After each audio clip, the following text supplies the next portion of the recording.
Genadi has already faced Devon and knows how to arm wrestle him.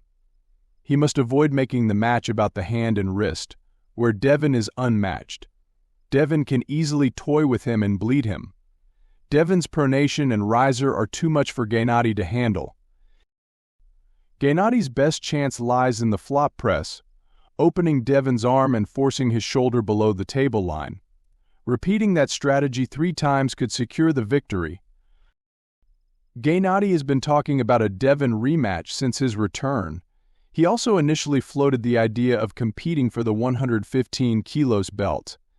With the event being in Georgia, this seems like the perfect opportunity. People might be surprised Genadi is carrying a lot of fat, and with his bicep injury he may actually have better access to his press. This could make his flop press more dangerous since Devon can't fully block it legally in the setup. Genadi can also top roll, and Devon's long arm adds complexity. A bicep tear doesn't take several years to fully recover from.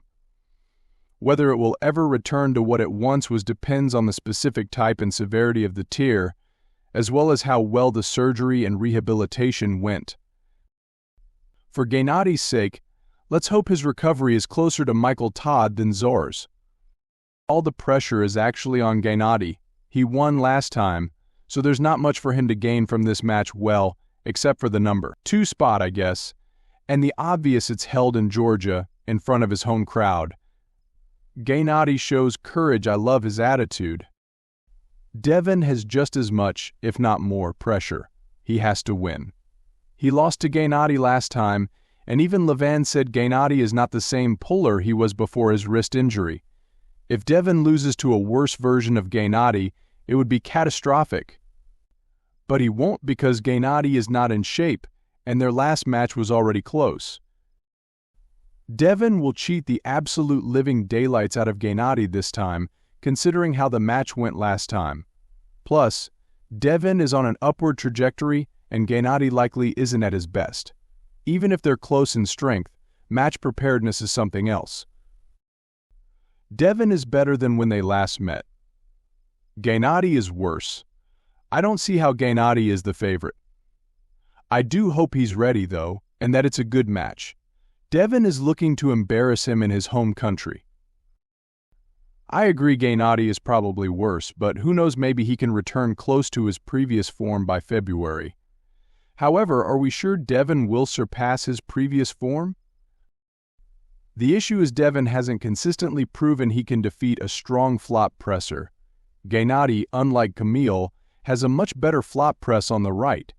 Devon's main defense involves moving his shoulder and body forward within what the refs allow to force a deep hook. Genadi is smart, though, and will test the refs by false starting as much as they tolerate. In their last match, if the start slightly favored Genadi, he could nearly press Devon instantly.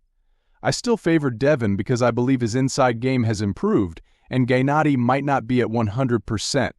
But all of this is speculation. Genadi is a stylistic counter to Devon. He has the home crowd advantage. Arm wrestling is far more popular in Georgia than anywhere else, so the hall will likely be full if ticket prices are reasonable. People forget Devon was in his strongest and most powerful shape when he faced Genadi, weighing 280. At that weight, he was leaner than Genadi would be at 280, which says a lot. That was clearly Devon's peak, you could literally see it. And lifts becoming harder for him later don't mean much. What failed was his brachioradialis, which was undoubtedly strongest against Genadi, not during his later weight loss. That's all that matters. 30 to 1. That's